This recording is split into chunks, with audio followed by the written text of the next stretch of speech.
here we are on Atlantis Spaceship, and at the 12 o'clock position, we have our red Zerg player, the third red Zerg player in a row for Team FXO Korea. It is the one and only Leenock. And his opponent at the 8 o'clock position, our blue Terran player, winner of the last 2 games in a row for Complexity, it's Heart. And we want to remind you guys, of course, if you guys want to see the finals of Team Arena Challenge 3 live, along with a best of 9 between the aces of these teams, then you guys need to pop on over to teamliquid.net under the tournament section. You guys can find our threads to pick up some tickets. Also on IGN.com/IPL.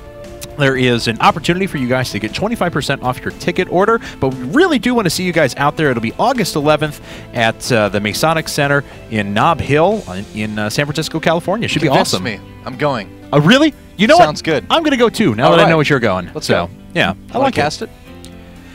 I don't want to be presumptuous, but all right. Okay, I'll do it. It'll be fun. Yeah. Cool.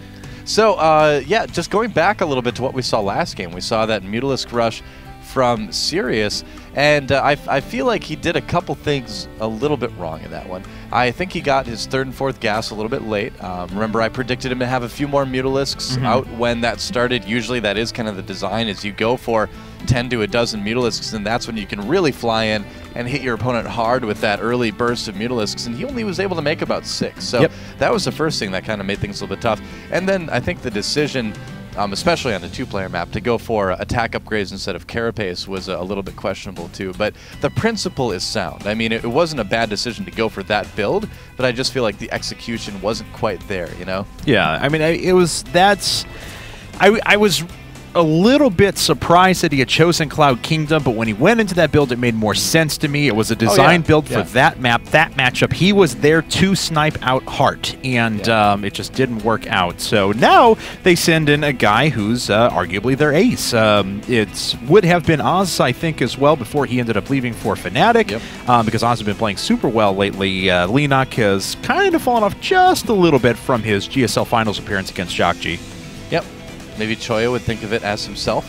We'll see. He puts himself in a lot of important situations. It'll happen. It'll happen at some point. So we'll see. Yeah, he's done it in this tournament too. So it's it's not just GSTL. It's so frustrating because he's come up with some big wins in situations like that, but he's also come up with some rather big losses too. So you never really know what to expect when Choya comes out. And we'll have to see if that happens a little bit later in this series. Leenock, though, if anyone's going to come back and tie things up and maybe even get a win or two, it's definitely going to be this guy. Oh, yeah. He is pretty good. And looks like Heart's going to go for that super quick 3rd command center, this time before any gas is taken. And he'll probably double gas. Yeah, there it goes. 2nd refinery being put down as well, so we can catch up to his factory and eventually Starport Tech very quickly on. And Leenock bypassing gas, going for a 4-queen build. Yep, pretty common these days. And, you know, like I mentioned, too, Leenock kind of has to adapt. You know, the style that he used to play a lot of was the style that we kind of saw. You know, 2-base, really powering off of those 2 bases, getting Mutalisks, going Mutaling Baneling for a very aggressive mid-game into a later but safer 3rd expansion. And that style is kind of fallen by the wayside a little bit. Terran players have had a pretty easy time handling that lately, and so Leenock needs to adapt. The good news, though, for Leenock fans out there, such as myself, I'm definitely a Leenock fan, is that Leenock has already been, you know, experimenting with a lot of things that became popular before other people did. He was actually one of the first Zerg players in the GSL to make good use of Infestors. He used to play Infestor play versus Terran quite a bit on Xel'Naga Caverns back in the day, when he kind of realized that that map was a little bit too small for Mutalisks to work really well in. And so he's definitely not afraid to try new things. And I'm excited to see, you know, what he's going to go for in this game. Yep, looks like he is going to move up to double gas for now, though, and we'll see how many more he decides to take. If he wants to take a 3rd base, there it is, and the hatchery is on the way. So, back on Heart's side of things, he does have his factory just finishing up, along with his reactor as well, and we'll see, there's the starport. We'll see if we get a super quick tech lab if he wants to put on Banshee pressure, but with the double engineering bay, we've been seeing this a lot out of players recently, just really powering ahead, being super greedy, but once you hit your full infrastructure, your full economy, you can just power out units like mad. Looks like it will be Banshees with this, but I think eventually this is going to end up being that SC style, just mass Marine. you know, going very large on the Marine side and not too high on the tank side. And it is difficult for Zerg to stop. And what you do out of that is that you make a lot of medevacs too. It's mostly upgrades and medevacs with a couple tanks. The idea being that if you get fungled, you're going to be able to basically just heal your way through it. And the reason Terran players can get away with that is because Zerg players lately, for the most part, have been focusing on getting lots of upgrades. And we do see Leenock putting down those 2 Evo chambers and not focusing so much on banelings in the mid game. So therefore, Marines can get fungled. You can actually have a big group of Marines get fungled. They get healed by the medevacs. No banelings are there to hit that and take advantage of it. And Zerg just kind of has a hard time. So the style that Heart is probably going for here is a very effective one on this map, and I got to say again, you know, I love the Banshee opening too. Hellion Banshee, I think, is a great way to get in and do early damage against a very, you know, robust Zerg now. One thing that I love out of this 4-Queen build and what it's kind of done to Zerg players is it's changed their thought process about where they place their buildings. A lot of Zerg players were tinkering around with making sure they close off spaces with buildings, but none were very religious about it, did it every single time. But now the 4-Queen build players have been actually going for really cool building positioning in every circumstance. So we see more and more of these walls up at the front with just tight chokes so that queens can sit in there and DPS anything down that tries to run on through. It's a really clever thing, and I'm glad to see more Zerg players are doing it. Yeah, the one thing I wonder about with this is if Terran players are going to start to use Hellions and Banshees a little bit more to harass those walls. You know, try to draw the Queens out, you know, hit them with the Hellions, because if you've got Hellions and Banshees, well, the Queen can't attack both of those at once. Needs to just attack one, and that's one of the reasons why it's so effective. And he can actually kill that Queen. Yeah, then that's why the Queen's pulling back to the Spore Crawler. But I feel like in months to come, we're actually going to see Zergs kind of pull back and start to build their buildings near their hatcheries, because that's where they're going to be safest against things like Banshees, and, you know, they can build it in such a way that's still a little bit difficult for Hellions to get in there. But right now, yeah, I mean, I think wall is a good way to go, and most Zergs are certainly doing that. So, as you can see, Heart, through the first 10 minutes of the game, supply's not super high, but look at where he's at now. At 10 minutes, he's sitting, moving on to 2/2 upgrades. He can get +1 mech as well. He's got 5 barracks with a ton of add-ons, a ton of Marines, as you were talking about before. He's moved into Sea Shank production, and he's got a reactored starport on 3 bases with 60 workers. Yep. Like that, I mean, if you can stay safe through the early part of the game, you have such a good basis to hold off everything from there on out. Yep, takes a little bit of damage on that command center from those Zerglings, but overall should be fine with that. He's got enough Marines and Hellions to handle it. And, you know, a lot of times you'll see players add on a second starport, too, just to get that huge medevac number. And then, if they need to later on in the game, they have the ability to make a lot of Vikings very quickly against Broodlords, too. So it is a really great strategy, a great way to play right now in TVZ. And look at Leenock's production tab. Look at all those upgrades. He's really taking advantage of the size of this map right now. Yep. And same thing kind of applies for him as well as what I was talking about with our Terran player. Now Leenock's on 4 bases. He's got a macro hatch. He's already researching 2/2. He's got so many upgrades coming up with very high tech. Can move in a hive here in just a bit. He himself is going to be able to just move in a mass super high unit, super high tech, I should say, upgrades. Interesting move, sending these Zerglings down the map like this. He's not really getting close to 2/2 and everything. Oh, but they're down. Oh, the supply depots were down, but yeah, tons of Marines there ready to defend. A little bit surprised about that. I think he's trying to pull the army out of position so he can attack the third too, but Complexity Heart is having none of it. Look at that. It's very well defended. Yeah, same thing we saw in the last game on Cloud Kingdom too. I mean, eventually there was a little bit of a base trade, so this bit went away down to the third on Cloud Kingdom, but this is a really cool spot to be. Yeah, really good Sim City actually by Heart. Definitely take note of that if you're a Terran that struggles against Zerg. And those Hellions certainly struggled against the Banelings, or the Zerglings, but yes, to they no did. avail. And here we go. There is a fungal, and you know what? Leenock, oh, getting his infestors a little bit too close there. Oh, yeah, he had a problem. He thought he had a fungal, but he didn't, because he sent 2 infested Terrans out, and that actually dropped him below the fungals on 2 of the infestors. So, unfortunately for him, he only had 1 fungal available, and that makes Heart's position a lot stronger. Yeah, but I think that was a big-time misclick, actually, from Leenock. Oh, and not paying attention to his Zerglings either. If he would have gotten a fungal on those units, he had Banelings right there to attack, and notably, this is a very Leenock thing to do, you know, to go ahead and get Banelings anyway. He does love his Baneling play. And right now, oh, nice. He does get that tank to get taken out at the cost of just a little bit of energy. Yep, very well done. And his Infestor's trying to heal back up a little bit and accumulate a little more energy. Oh, it looks like he throws on some Infested Terran, so we can go ahead and swing it from the side. There's a better fungal growth. That does works. pin down the rest of the units, and he will be able to take out this force. But here come the reinforcements for Heart. Yep, that's right. So he needs to run those Infestors away as fast as possible. Now, Heart did lose a lot of Marines there in that, pressure. But Leenock, what are you doing with your Infestors? Oh, he loses 2 right away, and that is not going to be enough Zerglings. He needs to pull back immediately.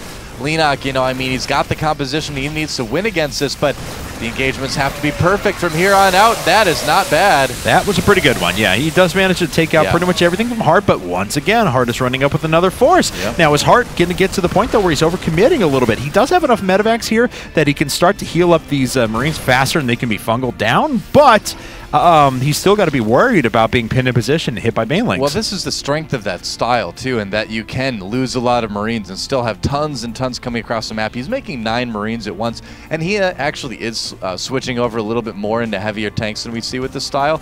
But either way, it's looking pretty good here. Leenock waiting for that energy to get the fungal growth. Remember what we said before about he put his infrastructure in position at about the 10-minute mark, and after that, all he has to do is make units. Yes, he's continuing to macro. Yes, he's continuing to expand, but he can just make massive amounts of units afterwards. Whoa. Be careful with those siege tanks, losing some Infestors there. Heart has a really good position right now, but Leenock trying to cut off some reinforcements. Yeah, that could be a bit of a problem. And it's going to force Heart into a little bit of action. Oh, unfortunately, losing a bunch of units up at the front. He's going to lose some of his Marines off to the side as well. Fungal's pinning down some units off to the left. One of the Infestors did go down. I'm sorry, 2 of the Infestors actually went down, but the rest of the units get cleaned up. Nice Fungal on those Medivacs, down to just 3-2 is Heart, and the other one is very, very low as well. Leenock pushing back his opponent in a big way. He's engaging this really, really well. Oh, but those Infestors. Except for the Infestors. What are you doing? Oh, God. That was never good. That was 1,000 resources down the drain. See, why do I say things like that? Why do I ever compliment players? Because then that happens. I should have known. Don't curse him, man. Don't curse him.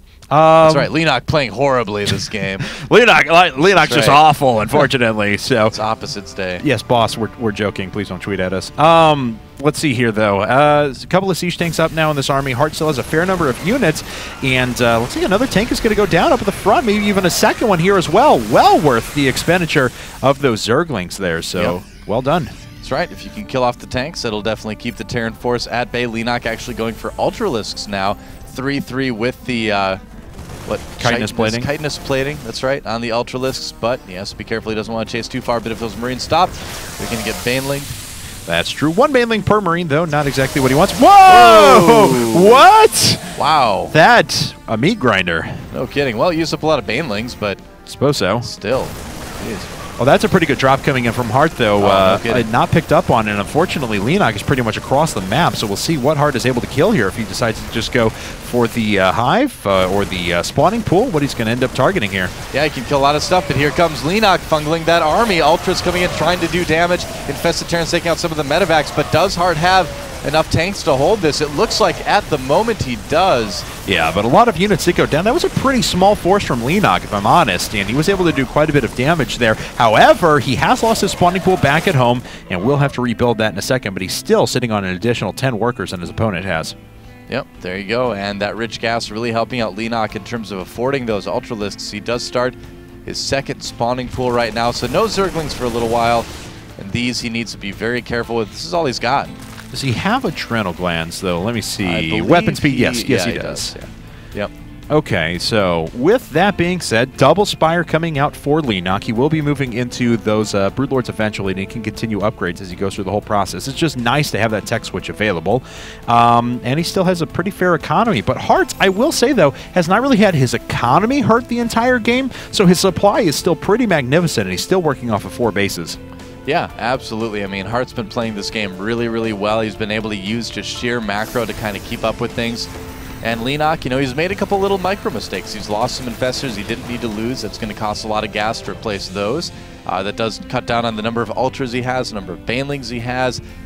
So he's made a couple of those key errors, and we'll see if these burrowed Banelings work out. I think it's going to be a big drop into this 4th base. That could very well be. Or not. Yeah, he's just dropping a little bit and sieging up.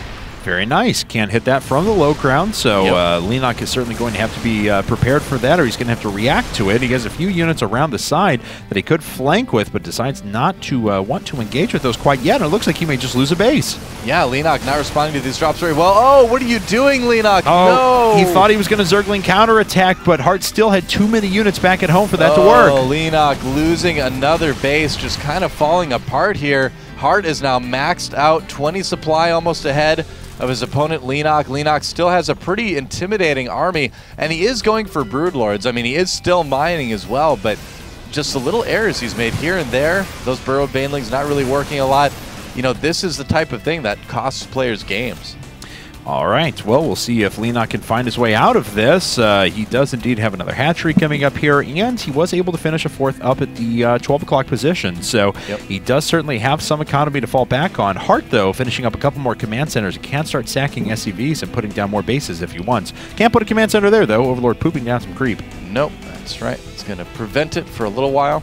Leenock trying to get all the upgrades he can, but he's having a hard time affording units and upgrades. He's getting +1 carapace for flyers, but not +1 attack. Nice. Oh, that was good fungal, but huge fungal, and he pins out more units as well, so the Ultras actually get a pretty good engage there, and they're able to run through a lot of the units. Very well done. Heart forced to pick up. Yeah, that was perfect. That's actually exactly... Whoa! That is what Leenock needed right there. Wow. That's the kind of engagement that can get things back in your favor, or at least even things up. And now Heart forced to play a little bit more on the defensive, and that's going to give Leenock the time he needs to get out those Broodlords. Right now, Heart, after losing those Medivacs, isn't making Vikings. He just started 2 right now and +1 air attack, but there's already Broodlords on the way for Leenock, so it may be a little bit too late. Heart desperately needs another base now. I mean, he's starting to go through his bank. He'll be able to remax one more time on that, but he's got a bunch of excess command centers he hasn't been able to do anything with yet, and he really needs to take this base here in the top left-hand corner and potentially the one that's contested in the middle of the map, because he's running dry on his bases very quick. Look at that. This is at his 3rd. This is at his 4th, and that's pretty much mined out. Yep. He's making 5 Vikings at once, though, now, so that's going to be very good in handling Leenock's late-game army. He's still got a lot of Ultras out. His Corruptor count is going to be a little bit low. How many Corruptors does he have, actually? 7. 7, yeah. So Heart probably already has, he's already going to have more Vikings than Leenock has Corruptors. So Leenock's going to need to definitely make more of those. And it looks like the Ultras are going to be able to clean up this little task force on the left-hand side. Another drop primed and waiting over on the right-hand side as well. Heart's just going to run for it and run through the middle of the map. Yeah, he's going for it. Is Leenock ready? That's the question. He doesn't have a lot of Infestors out right now. Trying to get those Broodlords back into a more defensive position, morphing in more Broodlords, 3 more on the way. +2 carapace will certainly help. It'll reduce the damage that those Marines can do.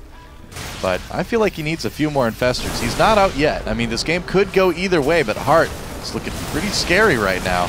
Yeah, and it looks like he's going to swing up and assume a very defensive position here. It's going to be difficult for Leenock to try and assault this. He's already taken some damage on this hatchery. He'll probably need a big flank here as well, but he doesn't have the units in position to do that. Yep, Leenock just waiting now, putting the Broodlords in position to start forcing back some of the bio units. And he's got to watch out, though, because the Vikings starting to pick away at those. A few queens up now to help transfuse those Broodlords up a little bit, and he is doing a nice job at slowly pushing this force back, but now the Vikings look like they're going to run in. Heart pushing forward the rest of his units. Yeah. The Infestors starting to swing through. We're going to need to see some great fungals, but he loses most of his Infestors after dropping down the first round of fungals, and unfortunately, Heart is just crushing this army. Yeah, plenty of Vikings out right now. No problem at all, and that may be it for Leenock. Losing a fight like this is really going to hurt. Those queens actually doing a ton, and 1 Broodlord still alive, going to work on some of those units, but yeah, Leenock's going to lose yet another base, now about 50 or 30 rather supply down, and it's a tough spot for Leenock. He doesn't have a lot mining yet.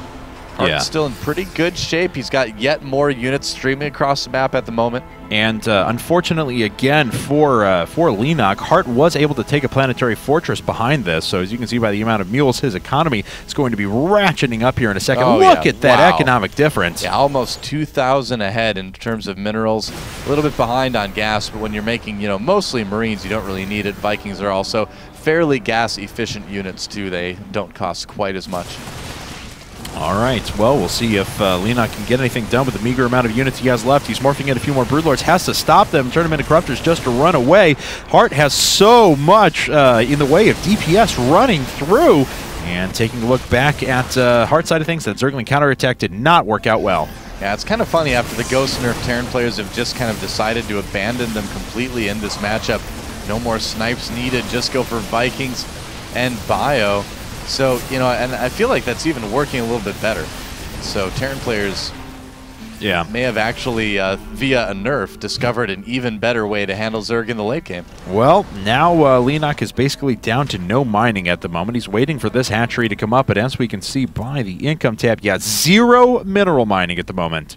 Yeah, and he's only got 13 minerals out there as well, so he's going to have a bit of a tough time. Yes.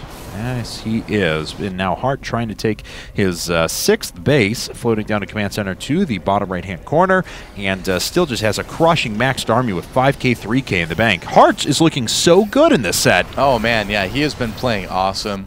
This style that he's using really, really works well against Leenock traditionally as well.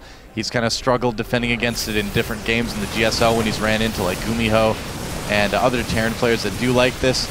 And that base, his last mining base, is going to go down here. And it falls, and he didn't gather enough resources from it to build another hatchery anywhere else. So he actually has to long-distance mine these to get another 60 resources so he can put up another base. That does not bode well for Leenock at all. No, not really. He's going to really have a hard time being able to keep up any sort of mining. And you can see Heart being very diligent about scanning, too. He's really making sure that he's not running over burrowed banelings, because even at this stage in the game, if he takes a very large burrowed baneling hit, that could, you know, be game-changing. So he's being really careful with this. And Leenock saying just forget it at this point. He's only making Broodlords. He just wants to end the game one way or another. He's got to try what he can, so Leenock going to lose a few of those Overlords and has to stop making the Broodlords once again because they would have been destroyed. We have another hatchery. No, 2 more Broodlords coming up once again. Yep. And there it is, GG. Yeah. And coL.Heart has just won his 3rd game in a row. Wow, coL doing a really good job taking a lead in this series. Heart